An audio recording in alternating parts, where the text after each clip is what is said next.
Our beloved Boss Mike Cervera.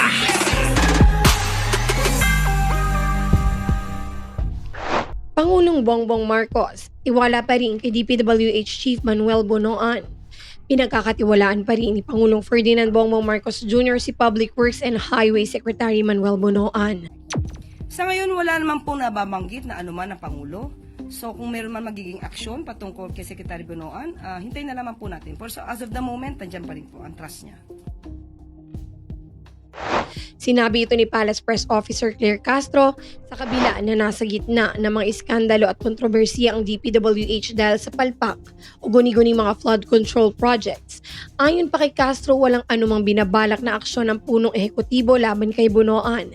So kung meron man magiging aksyon patungkol kay Secretary Bonoan, hintayin lamang po natin. Pero as of the moment, nandyan pa rin po yung trust niya, aniya pa. Sinabi pa ni Castro na wala pa siyang impormasyon kaugnay sa pahayag ni dating DPWH Rogelio Singson na may paramdam sa kanya ang Malacanang sa posibleng pagbabalik sa kagawaran. Sa ngayon, wala naman pong nababanggit na anuman ang Pangulo. So kung meron man magiging aksyon patungkol kay Secretary Bonoan, hintayin na lamang po natin. For so, as of the moment, nandiyan pa rin po ang trust. Sa ngalan po ni Boss Mike Cervera, ito po si Auntie Mama ng Rizal, also known as Anino TV, na nagsasabing mahalin po natin ang ating kapwa, ipagdasal po natin lagi ang ating bansa.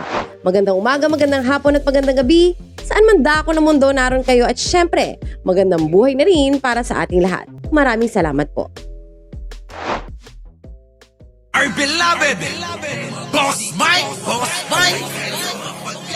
Cervera.